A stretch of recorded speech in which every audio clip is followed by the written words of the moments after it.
nous allons travailler la confrontation constructive, c'est-à-dire se retrouver dans des situations que l'on sait stressantes et compliquées parce qu'on est face à des gens qui sont insatisfaits. Ça peut être dans un cadre personnel ou professionnel et on doit trouver une méthodologie pour sortir de cette situation négative et de permettre d'avancer plus loin. Bonjour, mon nom est Sophie Stevens Lemaigre de oserpartager.net. C'est le site internet où tu trouveras des informations sur le livre que j'ai écrit sur la communication, sur les coachings, sur les formations en ligne, sur le blog où je publie de façon assez régulière en fait des résumés, des regroupements de vidéos que je produis hebdomadairement. La communication, c'est essentiel parce qu'elle te permet de gagner en confiance en toi quand tu sais quand communiquer pour te faire entendre, et c'est surtout parce qu'elle peut te permettre d'améliorer les relations que tu as autour de toi. Alors, plus tu te développes, plus tu te questionnes sur tes mauvaises habitudes, et plus tu apprends les nouveaux trucs et astuces que je te confie, et mieux tu pourras progresser. Donc aujourd'hui, un truc, des astuces, je vais t'aider à comprendre comment gérer ces situations conflictuelles dans lesquelles on se trouve, et à titre personnel ou professionnel, lorsque quelque part un problème s'est installé et qu'on a beau faire tout ce qu'on veut ou on n'en a peut-être pas fait assez, le problème persiste. Dans ces cas-là, ce qui se passe souvent, c'est qu'il y a un postulat de mécontentement, de colère éventuellement, qui va se mettre en place entre les différents intervenants. Et tu vas te retrouver dans une situation où, lorsque vous vous retrouvez en réunion, par exemple, ou en discussion face à face, il y a une tension qui est latente, que tu sens, tu sais qu'il y a une espèce de colère, que les autres sont insatisfaits, et la manière dont ils te parlent te montre bien à quel point il y a un problème. Dans ce type de situation, il y a deux possibilités. Soit tu vas arriver en sachant éventuellement que tu as une part de responsabilité, mais tu ne veux pas le reconnaître. Tu te positionnes en victime et tu essayes de te justifier à chaque remarque qui est faite. Autant te dire que cette manière de faire n'est pas celle que je te conseille de faire parce qu'elle ne mènera nulle part. Vous allez avoir des tensions qui vont ne faire qu'augmenter. Vous n'allez pas faire avancer le schmilblick. Vous allez plutôt stagner dans cette situation d'insatisfaction générale et vous n'allez pas vous orienter sur une solution qui vous permettra de sortir de cette espèce de marécage dans lequel vous êtes pour pouvoir recommencer à avancer intelligemment. Par contre, prendre un autre postulat qui est celui de « Ok, on va devoir passer par cette espèce de confrontation, mais mettons-nous dans un postulat de progression. » C'est-à-dire, quoi qu'il arrive, il faut qu'on avance aujourd'hui. Quoi qu'il arrive, il faut qu'on fasse progresser la problématique. Quoi qu'il arrive, il faut qu'on trouve la solution. Quoi qu'il arrive, il faut aller jusqu'au bout de ce projet qu'on avait et qu'il faut qu'on mène à bien. À partir du moment où tu te mets dans un postulat comme celui-là, tu vas voir que la manière dont tu vas écouter les gens, la manière dont tu vas analyser la situation sera différente. Parce que tu fais le choix de ne pas te focaliser sur le sentiment de culpabilité que tu peux éprouver, le sentiment dérangeant de critique auquel tu n'es peut-être pas tout à fait d'accord, et tu te focalises uniquement sur « laissons de côté ce qui s'est passé », essayons de maintenant avancer parce que fondamentalement, on doit arriver à tel objectif, telle décision, telle situation et il faut pouvoir avancer. Alors, je vais te donner deux exemples pour que tu comprennes exactement le cas de figure et que tu vois bien de quoi je parle. On va prendre le premier exemple, c'est l'exemple personnel. Imaginons que vous êtes 3 à organiser un voyage. Dans le cadre de l'organisation de ce voyage, vous avez chacune reçu des missions à remplir. Ces missions doivent permettre de préparer le voyage en distribuant quelque part les tâches. Toi, tu as comme tâche d'organiser 3 jours du voyage, c'est-à-dire que tu sais où ils vont se passer, dans quel endroit, et ta mission est de planifier les activités qu'il y aura pendant ces 3 journées. Et fondamentalement, ce travail t'ennuie à mourir. Ça ne t'intéresse pas, tu repousses éternellement le fait de commencer à lire sur l'endroit, tu n'as pas envie de chercher ces activités et tu n'as fait que de la procrastination quand il s'agissait de pouvoir aller jusqu'au bout de ce travail. Vous êtes à 2 semaines du départ, vous vous réunissez Et les autres arrivent avec une certaine appréhension parce qu'ils t'ont demandé par message, par email, où tu en étais dans ta progression. Et comme tu n'as strictement rien envoyé, ils sont persuadés que tu n'as rien fait. Et ce n'est pas tout à fait faux. Donc, au moment où vous commencez votre discussion, les autres ne peuvent pas s'empêcher d'être critiques. En te disant, c'est tout ce qu'on t'a demandé de faire, on a déjà pris tout le reste en main, pourquoi est-ce que tu ne remplis pas cette mission? Alors peut-être que tu as décidé de le faire à la dernière minute, mais fondamentalement, ça nous aiderait beaucoup que tu puisses le faire au moins avant qu'on ne parte, quitte à ce que, si on n'est pas satisfait par le résultat, on puisse encore l'améliorer, tous ensemble. En fait, comme tu n'as pas travaillé, tu ne peux pas commencer à prétendre que tu as fait quoi que ce soit. Et comme je te dis, te mettre dans une position de victime en disant « oui, mais j'aime pas faire ce genre de choses » et te trouver des excuses pour justifier le fait que tu ne l'as pas fait ne mènera à rien. Donc, tu changes ton postulat. Tu les as bien entendus, tu as bien entendu ce qui se disait dans les conversations parce que tu as écouté attentivement et tu les as entendus parler de 2 autres problèmes qui n'étaient pas prévus quelque part dans la préparation du voyage. Et tu te rends compte que ce sont des problèmes que toi, tu n'as aucun problème à solutionner, voire éventuellement que tu aimes prendre en main. Et à ce moment-là, retournement de situation. Tu prends la parole, tu ne commences pas à essayer de te positionner en victime, tu assumes. Effectivement, je reconnais que je n'ai pas encore fait grand-chose. Et chaque fois que je me dis que je dois le faire, je repousse un petit peu. En fait, je me suis demandé pourquoi et je me suis rendu compte que ce type de demande que j'ai accepté de prendre, eh bien, ça ne me convient pas du tout parce que je n'aime pas préparer ce genre de choses. Alors voilà ce que je propose. Serait-il possible qu'on intervertisse les tâches? Vous avez dit tout à l'heure que vous aviez 2 problèmes supplémentaires qui s'étaient présentés et ces 2 problèmes-là, moi, j'ai aucun problème à les solutionner. C'est le genre de truc que j'aime bien faire. Et je vous promets que je ne traînerai pas jusqu'à la dernière minute, je suis prêt à m'engager à le faire maintenant. La discussion continue. Tu pèses le pour et le contre, les autres aussi. Décision est prise que quelqu'un d'autre reprend cette tâche que tu avais et toi, tu reprends les 2 autres. Et la seule problématique que tu vas avoir, c'est que tu vas les voir un tout petit peu perplexes. Ils vont te dire, est-ce que tu vas vraiment faire le travail maintenant? Parce que ce n'est pas à la dernière minute qu'il faut le faire. Et toi, ta seule mission, ce sera de prendre au moins une de ces 2 tâches, voire les 2 si c'est possible, et de les solutionner maintenant. Pourquoi ? Parce qu'ils accepteront tous que tu avais pris quelque chose en main que tu as découvert que tu n'aimais pas faire, voire éventuellement pour lequel tu ne te sens pas compétent. Et on n'est pas parfait pour tout. On n'est pas tous capables de tout faire. Donc effectivement, soyons intelligents, osons le dire quand on se dit, mais finalement, ce n'est pas des compétences que j'ai, ce n'est pas des tâches que je me sens à l'aise de faire, et donc pourquoi pas les redonner à quelqu'un d'autre et prendre autre chose en contrepartie. Ce n'est pas une question de se décharger, c'est une question de répartir les tâches autrement. Et là, la seule chose que tu devras faire, c'est que tu devras absolument assumer une de ces 2 tâches que tu as prises et la faire immédiatement.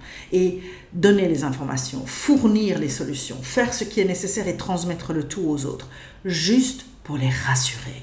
Pour leur montrer que quand tu es prêt à faire quelque chose et que tu te sens à l'aise pour le faire, tu n'auras pas de problème et tu vas assumer la tâche dans les délais requis. Donc, ça, c'est un cas de figure relativement courant, je dirais. Ça peut arriver dans des relations personnelles, que ce soit entre amis, que ce soit éventuellement en famille. La seule chose, c'est qu'effectivement, quand ça se passe en famille, c'est parfois un peu plus tendu parce que, comme je l'ai déjà expliqué dans d'autres vidéos, c'est souvent en famille qu'on est le moins précautionneux de la manière dont on s'exprime. Et les colères, les rages, les agressions sont souvent un peu plus exacerbées. Mais voilà, comme ça tu as un point de repère. Maintenant, prenons un cas de figure professionnel. Alors, cas de figure assez simple. Imagine que tu as un client et un fournisseur. Le fournisseur doit rendre un service pour le client. Une réunion finit par devoir être mise en place parce qu'après des échanges email, quelques coups de téléphone, il y a un blocage, la problématique ne se solutionne pas, le service n'est pas rendu et le client commence à se stresser.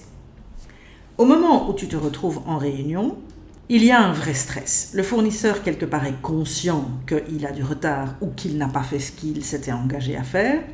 Et le client n'a plus confiance. Le client est voire même pieds et poings liés parce qu'il ne peut pas faire appel à quelqu'un d'autre pour remplacer le fournisseur et il a impérativement besoin que la tâche soit faite. À ce moment-là, même chose. Si tu commences à te justifier pour expliquer pourquoi tu n'as pas fait ton boulot, toi le fournisseur, ça ne mènera à rien. Vous allez perdre du temps à vous bouffer le nez et cette tension que tu sens au moment où tu arrives en réunion risque même d'augmenter. Par contre, si tu laisses le client s'exprimer, si tu prends bien note en écoutant attentivement, même si tu crois que tu sais où est la problématique, et que tu te rends compte que peut-être le client insiste sur certains détails qui finalement pour toi ne sont pas les plus importants, il y a d'autres choses qui te paraissent plus essentielles, plus compliquées à faire, et que tu te rends compte qu'il suffirait éventuellement de déjà rassurer le client en lui disant « Ok, on va s'occuper de ça immédiatement », eh bien à ce moment-là, tu as quelque part la porte ouverte pour essayer de mener cette situation de conflit vers une solution positive. Quand tu prendras la parole, à ce moment-là, propose quelque chose immédiatement.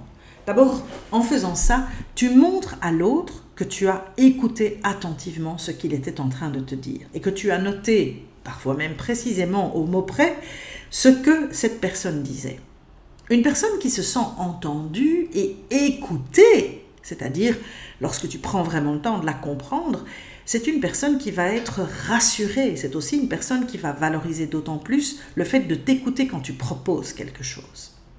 Alors, à ce moment-là, prends l'initiative de lui proposer quelque chose qui solutionne un de ces éléments que la personne t'a expliqué.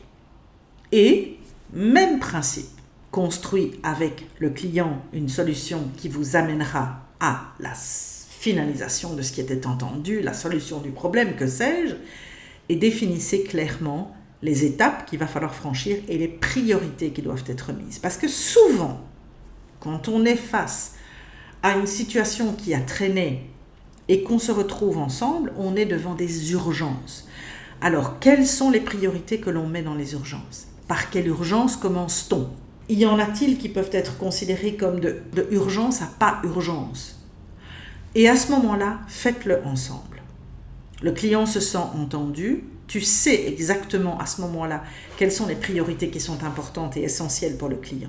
Une fois que tu sors de réunion, je te donne un conseil. Toi, le fournisseur, c'est de remettre sur papier, dans un email, dans un rapport, que sais-je, les points qui ont été discutés et les priorités qui ont été établies, de manière à ce que tu puisses mettre les priorités, des dates, et que tu puisses préciser ce qui a été entendu. De cette manière-là, tu envoies une trace écrite de la discussion que vous avez eue et tu mets toujours un petit truc en bas de ton email, par exemple, en disant « Sans retour de votre part dans les 24 heures, je considérerai que le contenu de ce rapport est accepté. » Tu as alors un moyen de pouvoir aussi retourner vers le client ultérieurement en lui disant « Attendez, on avait discuté de ça ensemble, je vous ai fait un rapport, je vous ai envoyé les dates. Si aujourd'hui vous revenez vers moi en me disant « Ah mais non, ce n'était pas du tout la date qu'il fallait », je suis désolée, mais ce n'est plus ma responsabilité. Parce que je vous ai entendu. J'ai restructuré les choses selon vos demandes à ce moment-là. Vous m'avez précisé telle et telle et telle importance. Donc, excusez-moi, mais je fais ce que vous me demandez. Donc, c'est très important. Ce n'est pas pour se protéger. C'est juste pour avoir une pierre à casser. Pour avoir un moment T, qui est le moment d'où on part. Parce que c'est du moment où l'on part qui nous permettra de déterminer quand et où on doit arriver. Donc ça, ce sont des éléments essentiels. Et comme dans l'exemple précédent que je t'ai donné, quand tu retournes à ton bureau et que tu commences à travailler sur ces tâches, je t'en prie, focalise-toi d'abord sur les tâches qui vont rassurer le client. Sur les tâches qui sont urgentes, respecte les délais, montre-leur que tu t'investis et que tu ne mets pas de nouveau leurs demandes de côté. Parce que sinon, c'est une défaillance claire du fournisseur. Maintenant que tu as compris ces éléments, ce que je te propose de faire, c'est donc un petit récapitulatif. Alors, voilà les 3 clés qui te permettront de pouvoir gérer ce type de situation. La première, tu sais que tu arrives dans une situation de stress, alors mets-toi dans un état d'écoute. N'essaye pas de te justifier, n'essaye pas de te trouver des excuses, n'essaye pas de trouver des raisons qui expliquent la situation. Arrive, engage la conversation, pose des questions. Tu verras qu'à la limite, ça ne sera pas nécessaire. Ils vont prendre la parole, ils vont commencer à dire qu'ils ne sont pas contents pour X, Y, Z. Et laisse-les dire, mais écoute attentivement ce qu'ils disent.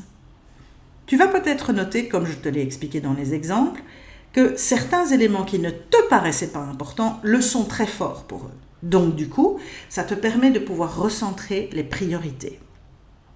Deuxième chose, une fois que tu les as laissés s'exprimer, et je suis d'accord, tu vas probablement entendre des choses qui vont t'énerver, voire éventuellement qui vont te déplaire.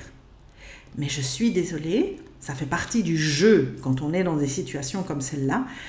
Commencer à argumenter ne sert à rien. Laisse-les dire. Écoute et reprends dans la conversation, quand tu prendras la parole, les éléments qui viennent d'être dits.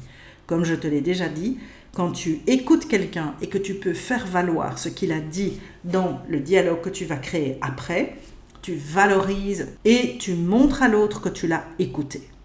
Donc, à partir de ce moment-là, quand toi tu reprends la parole, sois constructif. Essaye d'apporter des solutions. Essaye de mettre une liste de priorités en place. Essaye de voir quelles sont les solutions que tu peux proposer, des délais éventuellement pour finaliser quelque chose, de manière à ce que les autres voient que tu t'engages à progresser dans la mécanique de nous devons arriver à ce but-là, nous devons arriver à cette solution-là, et je vais avancer pour pouvoir le faire. Et une fois que vous vous êtes mis d'accord, que vous avez éventuellement recontingenté certaines choses et réorganisé, à ce moment-là, il te reste une seule des dernières choses à faire, à te mettre au travail. Parce qu'il est indispensable que tu puisses rassurer tout le monde et que tu puisses montrer qu'à partir du moment où vous avez essayé d'avoir tous une position et une attitude constructive en redéfinissant des priorités et en redéfinissant peut-être un timing, tu respectes ce timing et que tu ne failles plus quelque part, que cette fois-ci, tu rentres et que tu acceptes de respecter ce que tu as pris l'engagement de faire. Ça, c'est la meilleure des solutions pour pouvoir gérer ces situations de conflit. Je pense que tu as très bien compris que les explications sont suffisamment claires. La seule problématique devant laquelle tu pourrais te trouver, c'est le postulat dans lequel tu as peut-être l'habitude d'être quand tu arrives dans ce genre de discussion. Malheureusement, il y a énormément de gens qui se mettent dans des postulats de victimes et ce n'est pas la solution. Tu dois sortir absolument de ce postulat. Tu dois t'assurer que tu ne vas pas commencer à jouer la victime. Tu as une part de responsabilité. Ta passivité peut être ta part de responsabilité. Quelle qu'elle soit, elle existe. Ne te focalise pas sur ce qui a été. Focalise-toi sur ce qui va devoir être fait. Et tu verras qu'en amenant ce positivisme, en proposant des solutions et en montrant que tu es impliqué, que tu vas trouver des solutions, que tu vas y travailler et que tu vas aider et rassurer le client, les copains, la famille, peu importe, tu verras qu'effectivement, tu arriveras à pouvoir construire un dialogue beaucoup plus apaisé et un dialogue beaucoup plus constructif. Voilà, j'espère que ça t'aidera à peut-être gérer une situation dans laquelle tu te trouves aujourd'hui. En tout cas, si je peux te donner un ultime conseil, c'est de vraiment pousser à aller dans ce sens et de ne pas avoir de réunions, de discussions pour faire le point sur les critiques que les uns ont sur les autres. Ça ne sert à rien, ça n'avancera pas. Par contre, tu vas te rendre compte que lorsque tu es capable de gérer ce type de situation de cette manière, tu gagnes non seulement en confiance en toi, parce que tu sais comment aborder les situations difficiles, mais surtout, tu déploies quelque part toute une série de compétences qui vont être utiles quand tu seras amené à devoir gérer ce type de situation. Et là où d'aucuns pourraient se sentir complètement démunis face à la problématique, toi, tu seras à même de pouvoir la gérer efficacement. Alors, prends vraiment la mesure de cette attitude positive qui va pouvoir débloquer certaines situations et tu verras qu'effectivement, ça vous permet tous de pouvoir avancer intelligemment. Bonne communication, bonne résolution de conflits éventuellement et à la prochaine fois. Salut! Cette vidéo t'a intéressé? Tu y as puisé quelques informations qui pourraient être utiles? Alors pourquoi ne pas la partager avec quelqu'un dans ton entourage, quelqu'un qui ne connaît peut-être pas encore la chaîne? Et si tu veux en savoir plus et continuer à pouvoir quelque part t'informer, voire éventuellement apprendre, je t'invite à souscrire à cette chaîne et n'oublie pas de cliquer sur la petite cloche de manière à être averti chaque fois qu'il y a une nouvelle vidéo disponible. Tu vas me permettre de faire grandir cette chaîne et de pouvoir avoir un peu plus d'impact auprès de personnes qui ont vraiment besoin d'un peu de soutien. Merci beaucoup!